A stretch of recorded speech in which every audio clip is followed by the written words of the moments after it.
Hello मेरे प्यारे बच्चों, उम्मीद करता हूँ आप सब बहुत अच्छे होंगे और आपके बोर्ड की तैयारी भी बहुत अच्छी चल रही होगी और आपके बोर्ड के एग्जाम बहुत अच्छे जा रहे होंगे। जब तक जो भी एग्जाम हुए हैं वो आपने बहुत अच्छे से शानदार पढ़ाई करके दिए होंगे। तो अब आपका 27 तारीख को पेपर है किसका, मैथ्स का, यूपी बोर्ड वाले बच्चों का। और यूपी बोर्ड वाले बच्चों की मेरे को खबर मिली कि थोड़े उदास बैठे हैं, उनको कहीं से इंपॉर्टेंट क्वेश्चन नहीं मिल रहे, उनको नहीं करवा रहा ना कोई तैयारी। चलिए आज हम तैयारी करवाते हैं उनके लिए और ऐसे ऐसे क्वेश्चंस ढूंढ के लेके आया हूँ आपके लिए जो आपको 100% अपने एग्जाम्स में देखने को मिलेंगे। तो जल्दी से पेन पेंसिल और कॉपी लेकर अपने शशांक सर के साथ जुड़ जाइए और कुछ देर बाद आपको मैथ के वो इंपॉर्टेंट क्वेश्चन पता चल चुके होंगे जो आपको 27 तारीख को आपके बोर्ड के पेपर में यानी मैथ्स के पेपर में देखने को मिलेंगे। तो जल्दी से रेडी हो जाइए, शुरू करते हैं आपकी आज की वीडियो।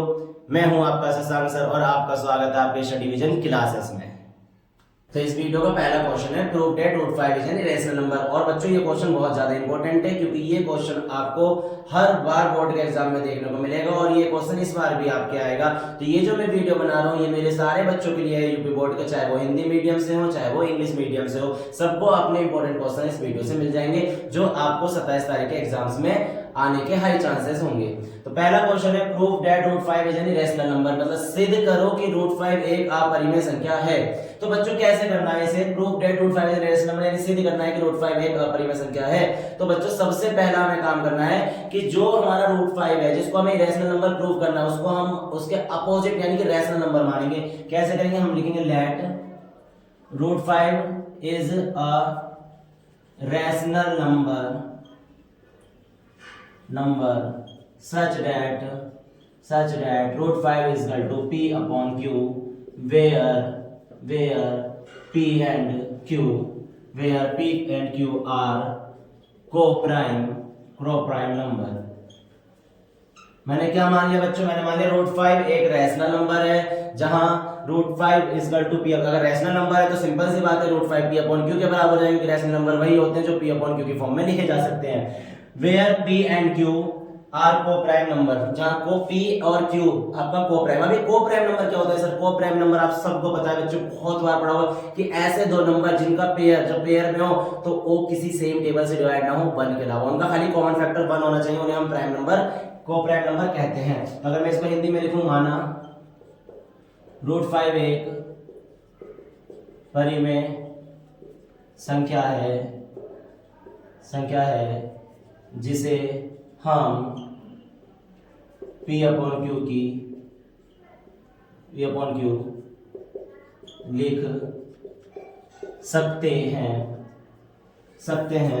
जहां P और Q से अभाज्य संख्याएं हैं। तो पहला काम तो बच्चों आपको यही करना है कि रूट 5 एक रैशनल नंबर है लेकिन हमें रैशनल नंबर मान लेना है। अब यहाँ पे क्या करेंगे, हम लिखेंगे root 5 is equal to p upon q. हमने यहाँ पे लिख लिया कि रूट 5 जो है वो पी अपॉन क्यू फॉर्म में लिखा जा सकता है। अब आपको करना है स्क्वायरिंग बोथ साइड। जब बच्चों आप दोनों साइड का स्क्वायर करोगे, रूट 5 का स्क्वायर करोगे और इसका भी स्क्वायर करोगे तो आपका ये हो जाएगा। यहाँ से बच्चों स्क्वायर से रूट कैंसिल होता है, 5 is equal to p square upon q. इसको बच्चों मॉडिफाई करो, q square is equal to p square upon 5। तो यहाँ से आपका क्या है बच्चों, जो क्यू स्क्वायर है q square is equal to हो गया पी स्क्वायर डिवाइड बाय 5 कि जो पी स्क्वायर है वो डिवाइड हो रहा है 5 से कितने टाइम में, क्यू टाइम में। तो यहाँ से हमें मिलेगा कि पी स्क्वायर को हम 5 से विभाजित कर सकते हैं। तो P square is divisible by 5। अगर बच्चों पी स्क्वायर 5 से डिविजन हो रहा है तो जो पी स्क्वायर है मतलब पी जिस नंबर का, अगर किसी नंबर का स्क्वायर किसी दूसरे नंबर से डिवाइड हो रहा है तो वो खुद नंबर भी उस नंबर से डिवाइड होता है, यानी कि हम लिख सकते हैं P is also divisible by 5। तो यहां से हमें समझ में आ गया कि एक चीज तो यहां से क्लियर हो गई कि जो p है हमारा p स्क्वायर डिवाइड होगा, यानी p हमने एक चीज प्रूव कर ली कि जो आपका p है वो 5 से डिविजिबल है, p 5 से डिविजिबल है। अब क्या करेंगे सर, अब आप क्या करो बच्चों, बस आपको देखो p का तो निकाल लिया ना 5 से, तो यहां से p को रिप्लेस कर दो। मान लो यहां पे let p is equal to 5m। बच्चों मैंने यहाँ पे 5m माना है, अगर आपको यहाँ पे प्रूव करने को 3 होगा तो आप 3 मानोगे। जो भी यहाँ पे आपको नंबर प्रूव करना है ना उसी को यहाँ पे लिख देते हैं, बस इजी सा है। तो यहाँ पे इसको वैल्यू को यहाँ पुट कर देंगे, q square is equal to p square upon 5 था, यहाँ पे जाएगा q square is equal to 5m का स्क्वायर अपॉन 5। क्या करा बच्चों हमने, 5 p की जगह पे 5m रख दिया। अब इसको सॉल्व करेंगे, ठीक है। तो यहाँ पे जाएगा q square is equal to 5m है ना, 25m स्क्वायर अपॉन में 5। मॉडिफाई करेंगे 25 नीचे एम स्क्वायर, 5 5 25, यहाँ से आ गया आपका q square upon 5 divided by m square. अब यहाँ पे हमें क्या समझ में आ रहा है बच्चों, क्यू स्क्वायर जो है 5 से डिविजिबल कितने टाइम में, एम स्क्वायर, तो हम लिख देंगे q square is divisible by 5, कि जो क्यू स्क्वायर है 5 से डिवाइड, तो Q is also divisible by 5। अगर बच्चों क्यू स्क्वायर 5 से डिविजिबल हो रहा है तो जो क्यू है वो भी 5 से डिविजिबल होगा।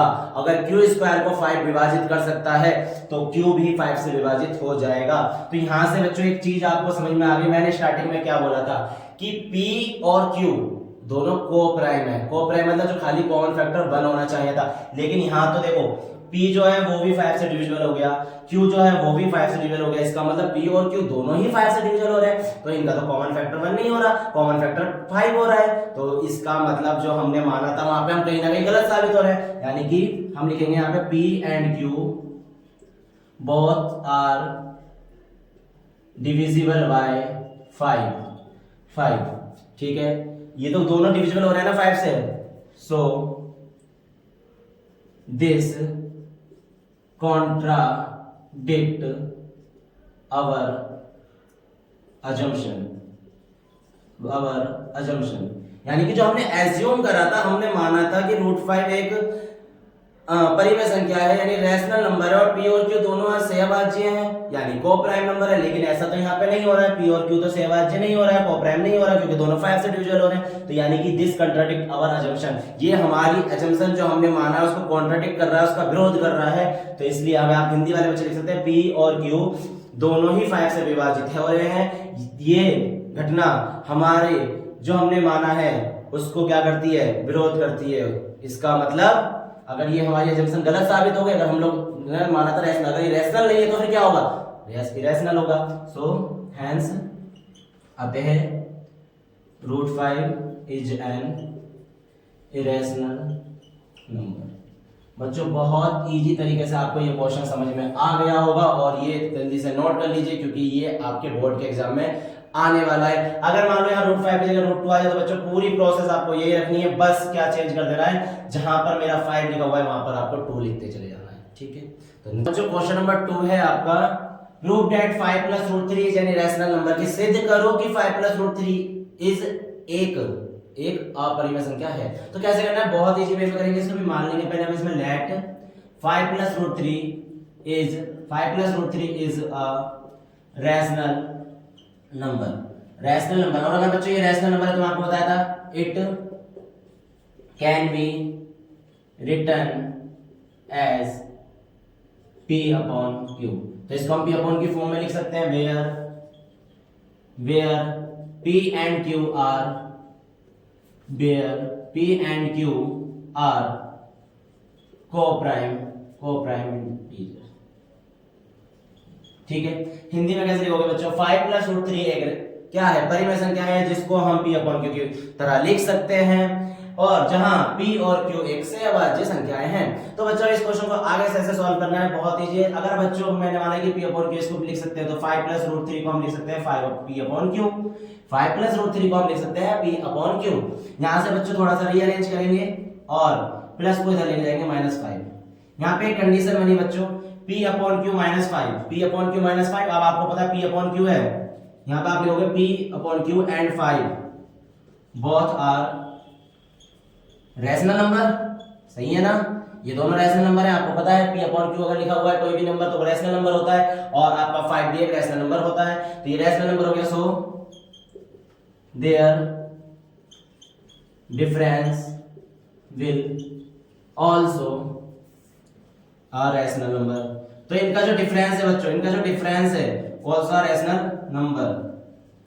नंबर, और इनका डिफरेंस भी रैशनल नंबर होता है। इनका डिफरेंस है क्या, √3 है। इनका डिफरेंस क्या है, √3, क्योंकि P/Q में से जब 5 को माइनस करें तो क्या आ रहा है, √3 आ रहा है। सो √3 is a rational number, but क्या √3 एक रैशनल नंबर होता है, क्या ये √3 एक परिमेय संख्या है, नहीं, सबको पता है √3 एक अपरिमेय संख्या हो रहा है। तो हम लिखेंगे this contradict √3 is an irrational number, जो हमने माना था वो हमारा जो assumption था वो रॉन्ग साबित हुआ है, क्योंकि √3 एक रैशनल नंबर यहाँ से आया है। जो हमने माना था उससे तो आगे कि √3 एक रैशनल नंबर है, लेकिन हम सबको पता है कि √3 एक रैशनल नंबर नहीं होता, √3 एक रैशनल नंबर होता है। तो ये हमारा कंट्राडिक्ट कर रहा है, विरोध कर रहा है। तो हम क्या कह सकते हैं, our assumption is wrong, our assumption is wrong। अगर हमारी assumption wrong हो गई, therefore इसलिए 5 plus √3 is an irrational number। हमारी जो assumption हमने मानी थी बच्चों वो गलत हो गई है। हमारी assumption अगर गलत साबित हो गई तो हम कह सकते हैं √5 क्या है, √5 एक इरेशनल नंबर है।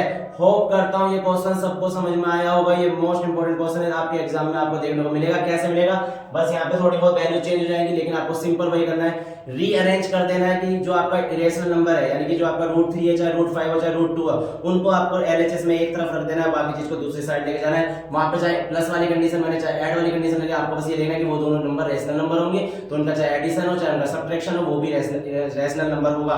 बट आपको पता पहले से होगा कि √3 अगर आएगा तो वो भी एक रेशनल नंबर होता है, √2 आएगा वो भी एक रेशनल नंबर होता है, √5 आएगा वो भी रेशनल नंबर। आप ये कंडीशन सेम है, इसको लर्न कर लेना। ठीक है, चलिए नेक्स्ट क्वेश्चन की तरफ चलते हैं।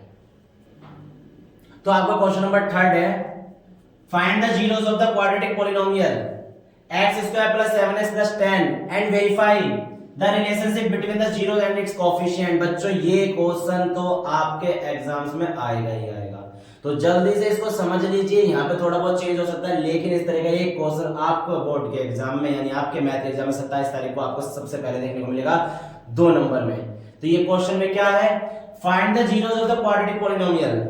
जीरोस मतलब हिंदी में कहते हैं शून्यांक। आपको क्वेश्चन ऊपर दिख रहा होगा कि आप शून्यांक बताना, आपको एक द्विघात समीकरण दे रखा है, उसके आपको शून्यांक निकालना और शून्यांकों और पूर्णांकों के बीच में संबंध जो होता है बच्चों उसे प्रूव करना, उसे सिद्ध करना है। कैसे करेंगे जल्दी से देखते हैं। सबसे पहले आप जो आपकी क्वाड्रेटिक इक्वेशन दे रखी है आप उसको नोट करना।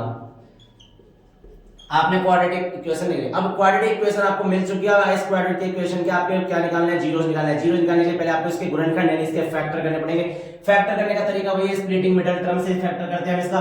x² + 7x + 10। सबसे पहले आपको क्या करना होता है कि आपके फर्स्ट टर्म और लास्ट टर्म उनको मल्टीप्लाई करते हैं, उनके कोएफिशिएंट उनके जो पूर्णांक होते हैं उनको मल्टीप्लाई करते हैं, यानी कि 1 × 10 आपका कितना आएगा बच्चों 10। अब 10 के ऐसे दो फैक्टर बताओ कि मल्टीप्लाई करने पे तो 10 आएगा लेकिन ऐड करने पे 7 आएगा, तो वो नंबर होंगे 5 और 2। 5 2 = 10, 5 + 2 करोगे बच्चों 7। तो इन दोनों यहाँ पे इसके दो फैक्टर हो जाते हैं।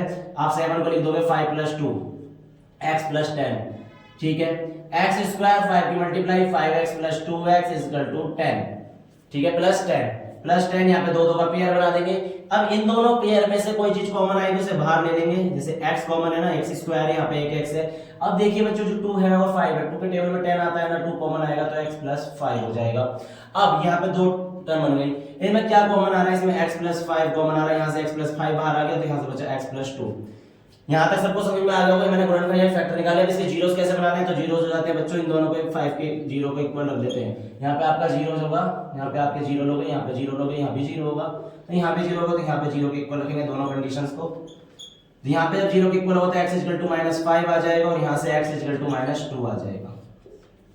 तो बच्चों ये जो आपके x के दो वैल्यू निकली, यानी इसके जो जीरोस, यही आपके जीरोस हैं, इसको हम मान लेंगे अल्फा माइनस बी, अल्फा = -5 और बीटा = -2। बच्चों ये जो अब आपके अल्फा और बीटा मैंने निकाला है, तो आपको बच्चों रिलेशन याद होना चाहिए। ये आपका पता है एमसीक्यूज में भी आता है, एमसीक्यूज में भी ये क्वेश्चन आता है क्या कि रिलेशन क्या है जीरोस का और कोएफिशिएंट का, यानी कि शून्यांक और पूर्णांक का क्या रिलेशन होता है। तो वो रिलेशन होता है बच्चों कि अगर आप अपने जीरोस को ऐड करते हो, अल्फा प्लस बीटा होता है -b/a के बराबर। b क्या है बच्चों, b है आपका x का कोएफिशिएंट और a क्या है बच्चों, a है आपका x² का कोएफिशिएंट।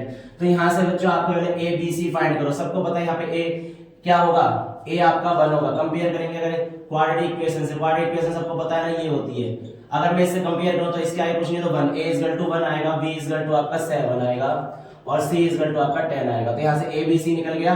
अब ये हो गया आपका 8 का, और अल्फा * बीटा यानी प्रोडक्ट ऑफ जीरोस आपका होता है c/a। प्रोडक्ट ऑफ जीरोस क्या होता है बच्चों, c/a। Alpha plus beta minus b upon हो गया, अल्फा * बीटा c/a हो गया। तो सबसे पहले हम इसको प्रूव करते हैं, अल्फा प्लस बीटा। अल्फा क्या आया बच्चों -5 लिखूंगा मैं, प्लस बीटा क्या आया -2 लिखूंगा बच्चे। ठीक है। अब यहाँ पे देखो फॉर्मूले का माइनस है, बी कितना है 7 है, ए कितना है मेरा कुछ नहीं, यहाँ पे 1 है तो 1 रख देंगे। -5 -2 इक्वल टू -7 यहाँ से आ जाएगा, यहाँ भी -7 इधर भी -7। बच्चों बस रिलेशन प्रूव हो गया। आपसे बोला था between the zero and coefficient, हमने बता दिया, प्रूव कर दिया एक रिलेशन। तो दूसरा रिलेशन प्रूव करते हैं, अल्फा इंटू बीटा। अल्फा है -5, बीटा है -2। अल्फा है -5, बीटा है -2। अल्फा -5 है ना, बीटा -2 है। सी की वैल्यू क्या है बच्चों? सी की वैल्यू तो 10 है, 10 रखो जल्दी से, minus minus plus 5 to 10 equal to 10। देखिए बच्चों, हमने पहले जीरोस निकाले, जीरोस निकालने के बाद हमने उसके रिलेशनशिप प्रूव कर दी, किसके साथ? कोएफिशिएंट के साथ। तो बच्चों ये क्वेश्चन आपको समझ में आ गया होगा, जल्दी से इसको नोट कर लीजिए, और ये आपके एग्जाम में परसों आने वाला है। चलिए जल्दी जल्दी जल्दी, बोर तो नहीं हो रहे बच्चों? जल्दी जल्दी बैठे रहो, मजा आने वाला है इस वीडियो के अंदर। सारे क्वेश्चन बता के जाऊंगा, टेंशन मत लो। आपका बोर्ड का एग्जाम अच्छा करवाने की जिम्मेदारी उठा लिया मैंने। Question number 4, find the quadratic polynomial. आपको क्वाड्रेटिक पॉलिनोमियल यानी कि द्विघात समीकरण बताना है, द्विघात बहुपद बताना है आपको। The sum and the product of वो जीरो, उनके प्रोडक्ट का सम, जीरो जो होता है उनके प्रोडक्ट, सम और प्रोडक्ट, जीरोस का सम और जीरोस का प्रोडक्ट आपको गिवन है -3 और -2, यानी कि शून्यांकों का योगफल और शून्यांकों का गुणनफल आपको पता है। शून्यांकों का योगफल, शून्यांकों का गुणनफल पता है। सम एंड प्रोडक्ट ऑफ वो जीरोस आर -3 and 2। इसमें बच्चे बहुत कंफ्यूज होते हैं, बहुत ज्यादा गलती करके आते हैं। बच्चे क्या करते हैं, इसको अल्फा मान लेते हैं, इसको बीटा। नहीं बच्चों, ये अल्फा बीटा नहीं है, ये अल्फा प्लस बीटा और अल्फा इंटू बीटा है, यानी कि शून्यांकों का योग है और शून्यांकों का गुणनफल, यानी sum of zero and product of zeros है। यानी कि इसमें आपको दे रखा है alpha plus beta, alpha plus beta -3, alpha into beta 2, alpha plus beta -3, alpha into beta 2, ये आपको पता है। और अगर आपको अल्फा प्लस बीटा और अल्फा इंटू बीटा पता है तो बहुत ही इजी होता है आपके लिए गुणनखंड फाइंड करना। क्यों? उसका एक फॉर्मूला होता है, द्विघात समीकरण निकालने का एक फॉर्मूला होता है। फॉर्मूला होता है बच्चों x² minus alpha plus beta x और प्लस में alpha into beta equal to 0। इस फॉर्मूले को याद कर लो बच्चों, बस ये फॉर्मूला आप लगाया ना एग्जाम में और आपको पूरे नंबर मिल जाएंगे इस क्वेश्चन में। x² minus alpha plus beta की जो वैल्यू है उसे यहां रख दो ऐसे, और अल्फा इंटू बीटा की value 2 equal to 0। x² minus minus plus 3x plus 2 equal to 0। ये हो गया बच्चों आपका क्वेश्चन कंप्लीट, और ये ही आपको फाइंड करना था, बस एक द्विघात समीकरण, एक क्वाड्रेटिक पॉलिनोमियल फाइंड करना था, हमने फाइंड कर दिया है। तो जल्दी से नोट करते हैं और चलते हैं क्वेश्चन नंबर 5 की तरफ। आपका क्वेश्चन नंबर 5 है, if product of zero of the polynomial. ये क्वेश्चन आपको देखने को मिल सकता है आपके एग्जाम में, जल्दी से इसको बहुत अच्छे से समझ लेना। If product of zeros of the polynomial, आपको एक पॉलिनोमियल दे रखा है, उसके प्रोडक्ट, उसके जो जीरोस है उनका प्रोडक्ट आपको गिवन है। जीरोस का प्रोडक्ट मैंने आपको बताया था अल्फा इंटू बीटा होता है। आपको 4 गिवन है, फाइंड द वैल्यू ऑफ ए। ये ए की वैल्यू निकालने वाले इस टाइप के क्वेश्चन बहुत ज्यादा आते हैं एग्जाम्स में। तो सबसे पहले आप लिख लो अपना क्वाड्रेटिक इक्वेशन आपकी दे रखी है ये। इसमें आपका देखो a इक्वल टू a हो गया, b इक्वल टू -6 हो गया और c इक्वल टू b -6 हो गया। अब आपको दे रखा है product of zeros, product of zeros. Product of zeros क्या होता है बच्चों? पता है सबको, सबको पता है, c अपॉन a होता है, यानी alpha into beta equal to c upon a। Alpha into beta की वैल्यू क्या दे रखी है? 4 दे रखी है। c क्या हो गया? -6। a क्या हो गया बच्चों? a क्या हो गया? a तो a ही है ना, तो a इक्वल टू आ गया -6 अपॉन 4, 2 3 6 2 2 4, यानी a इक्वल टू आ गया -3 अपॉन 2। बस बच्चों इतना ही काम करना था इस क्वेश्चन में, इसका सॉल्यूशन हो चुका है, नोट कर लीजिए इसको। चलते हैं क्वेश्चन नंबर 6 की तरफ। Value of k for big system of equation kx plus 2y is equal to 5 and 3x plus 5 is equal to y is equal to 1, a unique solution and no solution। ये बच्चों question इस तरह के k की value वाले और इस type के क्वेश्चन जरूर आपके एग्जाम में आएंगे, वो भी आएंगे 4 नंबर में। तो ये क्वेश्चन है, आपको k की वैल्यू का मान निकालना है। आपको दो यहाँ पर क्या दे रखी है? लीनियर इक्वेशन इन 2 वेरिएबल, 2 चरों वाले रेखीय समीकरण दे रखे हैं 2। कौन कौन से? पहला समीकरण आपको दे रखा है kx plus 2y is equal to 5 और सेकंड आपको दे रखा है 3x plus y is equal to 1। आपको इनके लिए में k की वैल्यू निकालनी है, लेकिन कंडीशन है, दो कंडीशन लगनी है कि एक निकालनी यूनिक सॉल्यूशन के लिए, मतलब एक अलग सॉल्यूशन, मतलब दोनों के एक अलग अलग सॉल्यूशन निकलने चाहिए, और एक नो सॉल्यूशन मतलब कोई भी सॉल्यूशन नहीं होना चाहिए, मतलब उसका कोई आंसर के x की कोई वैल्यू ही ना हो। ठीक है, तो उसके लिए कैसे सॉल्व करेंगे? सबसे पहले जो आपकी फर्स्ट इक्वेशन है, आपको पता है कि हम क्या करते हैं, इसको कंपेयर करते हैं। आपकी जो लीनियर इक्वेशन 2 वेरिएबल वाली इक्वेशन होती है ax + by + c = 0, आप इसके साथ इसको कंपेयर करेंगे और यहां से जो वैल्यू निकालेंगे वो होगी a1 = k, b1 = 2 and c1 = -5। फिर यहां से वैल्यू निकालेंगे a1 is equal to 3, a2 is equal to 3, b2 is equal to 1 and c2 is equal to -1। यहां से हमने क्या करा, अपनी इक्वेशंस को, अपनी स्टैंडर्ड इक्वेशन जो होती है आपकी linear equation in two variable यानी दो चरों वाले रेखीय समीकरण की ax + by + c = 0 उसके साथ कंपेयर कर दिया। a1 k हो गया, b1 2 हो गया, c1 -5, a2 3 हो गया, b2 1 हो गया, c2 आपका -1 हो गया। तो अब आपको क्या करना है, अब आपको ये करना है कि आपको पता है जब यूनिक सॉल्यूशन होता है, यूनिक सॉल्यूशन, तो ये जो आपकी वैल्यू निकले इनका क्या रेशियो होता है, इनका रेशियो होता है a1/a2 डज नॉट इक्वल होना चाहिए b1/b2 के, कि a1/a2 b1b2 के बराबर नहीं होना चाहिए। तो a1 आपका क्या है बच्चों, k है और a2 आपका 3 है, डज नॉट इक्वल b1 कितना है 2 है, b2 आपका 1 है। तो बच्चों जब आप इसमें क्रॉस मल्टीप्लाई करो तो a = 3 2 6, a does not equal to 6। इसमें बच्चों यहां पे देखो क्या लिखा है, बच्चे डायरेक्ट आंसर लिख देते कि k वैल्यू 6 आ गया, आंसर आ गया k की वैल्यू 6 है। नहीं, ऐसा नहीं होगा। यहां पे लिखा है k does not equal to 6 मतलब k all value for all value of k, all value of k की कोई भी वैल्यू होनी चाहिए except 6, बस 6 नहीं होना चाहिए। for all value of k except 6 the given equations have unique solution. k की सारी वैल्यू के लिए चाहे 1 2 3 4 5 सब कुछ हो सकता है, k की वैल्यू बस 6 नहीं होनी चाहिए। k की वैल्यू 6 रख दोगे तो ये यूनिक सॉल्यूशन नहीं देंगी। अगर k की वैल्यू 6 को छोड़कर आप कुछ भी रखो तो आपका एक यूनिक सॉल्यूशन निकलेगा इन दोनों का। ठीक है, ये हो गया बच्चों किसके लिए, यूनिक सॉल्यूशन के लिए। अब नो सॉल्यूशन कब होता है, नो सॉल्यूशन होता है बच्चों कब, जब a1/a2 इक्वल होता है b1/b2 के एंड डज नॉट इक्वल होता है c1/c2 के। a1/a2 equal b1/b2 does not equal होना चाहिए c1/c2 के। अगर ऐसी कंडीशन बन रही है इसका मतलब ये हमारा नो सॉल्यूशन होता है। इनको लर्न कर लेना। तो a1 की वैल्यू क्या थी बच्चों, a1 है आपका k, a2 है आपका कितना, a2 आपका 3 हो गया, फिर यहाँ पे आपका 2 हो गया, यहाँ पे बना क्रॉस मल्टीप्लाई, इसको आप छोड़ ही दो क्योंकि तो डज नॉट इक्वल है। तो k इज इक्वल टू यहाँ से 6 आ गया, तो यहाँ पे क्या होगा 4, k is equal to 6 the given equations have no solution। अगर आप बच्चों अगर आप बच्चों k की वैल्यू 6 रख देते हो, यहाँ पे k की वैल्यू अगर 6 रख देते हो तो ये जो दोनों लीनियर इक्वेशन यानी कि ये जो आपके लीनियर इक्वेशन यानी रेखीय समीकरण है ये आपको देंगे क्या, नो सॉल्यूशन का कोई भी सॉल्यूशन नहीं निकलेगा। तो इस क्वेश्चन को नोट कर लीजिए, समझ में आ गया होगा कि इसके साथ कंपेयर करना है और एक बार इस कंडीशन को लगाना है और आपकी दो वैल्यू निकल आई। इस बार आपका निकला कि k की सारी वैल्यू हो सकती है, बस k की वैल्यू 6 नहीं होनी चाहिए। इसमें आएगी अगर आप k की वैल्यू 6 यहाँ पे रखते हो तो ये आपको देगा क्या, नो सॉल्यूशन। ठीक है, note. Question number 7, the difference between two number is 26। दो नंबर का अंतर, दो संख्याओं का अंतर 26 है। दो संख्याओं का अंतर क्या है, 26। One number is 3 time the other.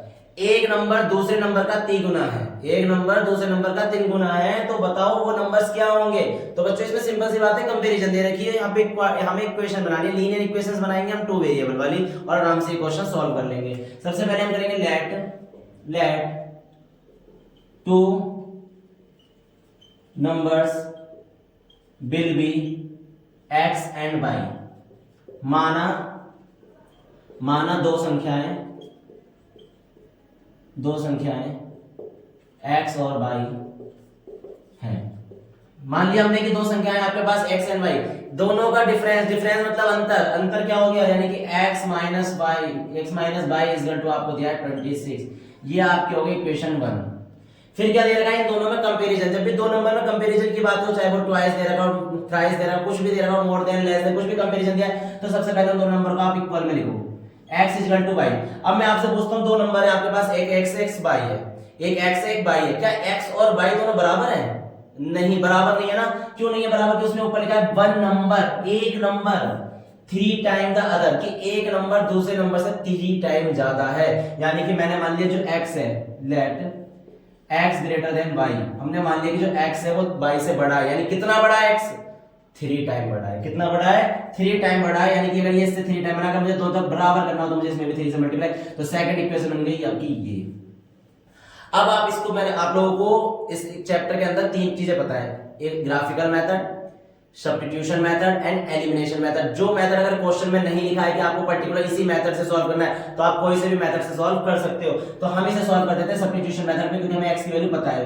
Put the value of x in equation first. आप x की वैल्यू को इक्वेशन फर्स्ट में पुट कर दो। x की वैल्यू आई है 3y - y is equal to 26, cancel out होगा 2y इज इक्वल टू 26, 2 से इसको कैंसिल आउट कर दिया 13, y इज इक्वल टू आ गया बच्चों आपका 13। y की वैल्यू आपकी आ चुकी है, ठीक है। अब आप क्या करोगे, जो y की वैल्यू आई है उसे उठाकर सेकंड इक्वेशन में पुट कर दो। Put the value of y in equation second. Equation second थी आपकी x is equal to 3y, y की जगह पे आपको क्या रखना है बच्चों 13, तो x इज इक्वल टू हो गया 39।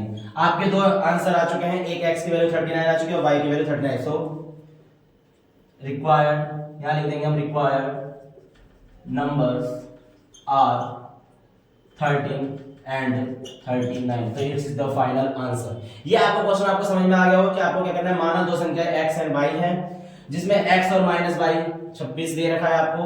x हमने मान लिया y से बड़ा है, तो इसकी कंडीशन हो गई x equal to 3y। Put the value आप रख दोगे x का मान समीकरण 1 में रखने पर, x का मान समीकरण 1 में रखने पर आपका y इक्वल का मान आ गया। फिर आपने जो y का मान आया उसको समीकरण 2 में रख दिया। y का मान समीकरण 2 में रखने पर, y का मान जब समीकरण 2 में रखा तो x equal to 3y, y की जगह पे 13, तो यहाँ का आंसर आ गया 13 और 39। तो ये हो गए आपके दोनों आंसर। ये जल्दी से आप नोट कर लीजिए इसको। क्वेश्चन नंबर 8 है, most important question, board exam में आता है, हर बार ही आता है ज्यादातर। The sum of the digit of 2 digit number is 9। 2 digit यानी 2 अंकों वाला एक नंबर है, एक संख्या है जिसमें 2 अंक हैं। 2 डिजिट वाला एक नंबर है जिसमें, और जो डिजिट्स आपको दे रखे हैं उन डिजिट्स का जो सम है, मतलब योगफल 9 है। कितना है? 9। If the digit of the number are reverse, अगर डिजिट के नंबर को रिवर्स करते हैं, यानी नंबर के डिजिट्स को हम क्या करते हैं, रिवर्स करते हैं। जैसे कि रिवर्स क्या मतलब, जैसे एक नंबर में ले लिया 45, इसके जो डिजिट्स हैं वो है 4 और 5, इनको रिवर्स करने का मतलब इसको हम लिखते हैं 54, 5 और 4 लिखते हैं, ऐसे करना है इसको रिवर्स। तो अगर मतलब हम रिवर्स करते हैं तो बच्चों क्या हो रहा है, if the digit of the number are reverse then the number formed by 27, की जो नया नंबर बनेगा ना वो 27 ज्यादा होगा किससे, मोर देन ओरिजिनल नंबर। जो आपका ओरिजिनल नंबर है उससे 27 ज्यादा होगा। तो इसको सॉल्व कैसे करना है, ध्यान देंगे। सबसे पहले हम लेंगे let units digit, unit digit को हम मान लेंगे कितना, थोड़ा इधर से करते हैं, बहुत लॉन्ग क्वेश्चन जाएगा। लेट यूनिट्स डिजिट को हम मानेंगे बच्चों x और टेंस डिजिट को हम मानेंगे y। अगर आपने यूनिट डिजिट को x माने, यूनिट के बेस पे आपको x रखना है, टेंस के बेस पे आपको y रखना है, तो नंबर क्या बनेगा, ओरिजिनल नंबर आपका बनेगा 10y प्लस x। ये आपका नंबर बन गया। अब आपके पास 2 डिजिट है, एक x है और एक y है। अब x और y अगर आपके पास नंबर है तो उनका सम आपको दे रखा है ना, तो x plus y is equal to आपको 9। ये आपकी इक्वेशन फर्स्ट हो गई। अब ये क्या बोल रहा है, जो ओरिजिनल नंबर है ये था, ओरिजिनल नंबर के वंस के प्लेस पे x था और टेंस के प्लेस पे y था, ये नंबर बन रहा था ना। तो ये जो आपका ओरिजिनल नंबर बन रहा है वो हमें क्या करना है, इसके डिजिट को रिवर्स करना है। Reversed the digits of original number. जब ओरिजिनल नंबर के डिजिट्स को हम रिवर्स करेंगे तो क्या नंबर बनेगा, न्यू नंबर क्या बनेगा, न्यू नंबर आपका बनेगा 10y था, x को लिया उधर और y को ले जाओ उधर। अब ये नया नंबर बन के आ गया। अब ये हमसे क्या कंडीशन दी कि ये जो नया नंबर है, ये जो एक नई संख्या बनी है, ये संख्या इस वाली संख्या से कितनी ज्यादा है, ये संख्या इस संख्या से 5 ज्यादा है, वो 27 ज्यादा है। कितनी ज्यादा है, 27। अब इसको हिंदी में कैसे लिखेंगे, यूनिट डिजिट को हम लेंगे इकाई का अंक, माना इकाई का अंक x है, दहाई का अंक y है। इकाई का अंक इज इक्वल टू x, दहाई का अंक इज इक्वल टू y। तो संख्या क्या हो गई, 10y प्लस x। जब इसको रिवर्स करा, ठीक है, रिवर्स करने पे क्या आया, नया नंबर ये आया। तो अब ये जो नंबर आया ये पुराने वाले नंबर से कितना ज्यादा है, बच्चों, ये 27 ज्यादा है। यानी कि इनके बीच में कंपैरिजन अगर मैं कर दूं, तो ये ओरिजिनल नंबर हो गया, ये मेरा पुराना वाला नंबर हो गया। तो ये वाला जो नंबर है इस वाले नंबर से 27 ज्यादा है। जब ये नंबर 27 ज्यादा है तो आपको बराबर करने के लिए 10 साइड पे 27 प्लस करना पड़ेगा कि जो छोटा है उसको बराबर कर दो। तो जब बराबर करा तो 10x प्लस y, इसको इधर ले आएंगे 10y minus x is equal to 27। 10 में से ही माइनस करा तो 9x माइनस का 9y is equal to 27। 9 9 common ले लिया, 9 3 या 27 हुआ, x minus y is equal to 3। तो बच्चों यहां से आप देख रहे हो क्या हो रहा है, एक इक्वेशन पहले से थी और एक इक्वेशन और आ गई। जो जब दो इक्वेशन आपके पास आ चुकी हैं, x प्लस वाई 9 है, x माइनस वाई 3 है, तो दो इक्वेशन आ गई ना। अब हमें x और y की वैल्यू निकालनी है। अब x और y की वैल्यू आप निकाल सकते हो दोनों मेथड से। कैसे? एलिमिनेशन से भी और सब्स्टिट्यूशन। मैं एलिमिनेशन लगा देता हूं क्योंकि यहां पे दिख रहा है मेरे को, अगर दोनों को ऐड कर दूंगा मैं तो 5 कट जाएगा। तो यहां लिख दूंगा मैं add equation first and second, x plus y is equal to 9, x minus y is equal to 3। ये कट गया, x 2x 9 और 3 12, x is equal to 12 upon 2 2 6 12, यानी कि जो x की वैल्यू थी वो 6 आ गई। मतलब जो हमारा यूनिट डिजिट था वो हमें बदल गया 6 है। अगर यूनिट डिजिट 6 आ गया तो आपको कौन सा डिजिट निकालना है? यूनिट डिजिट 6 आ चुका है, टेंस डिजिट निकालना है। तो टेंस डिजिट कैसे निकलेगा? टेंस डिजिट कैसे निकलेगा? यहां वैल्यू पुट कर दो, यहां पे कर दे put x is equal to 6 in equation first. Equation first में x की जगह पे 6 रखेंगे तो y की वैल्यू होगी 9 माइनस 6 यानी y is equal to 3। y की वैल्यू भी आ चुकी है आपके पास, फर्स्ट वैल्यू दोनों वैल्यू आ चुकी है। तो नंबर क्या बनेगा? नंबर क्या था आपका?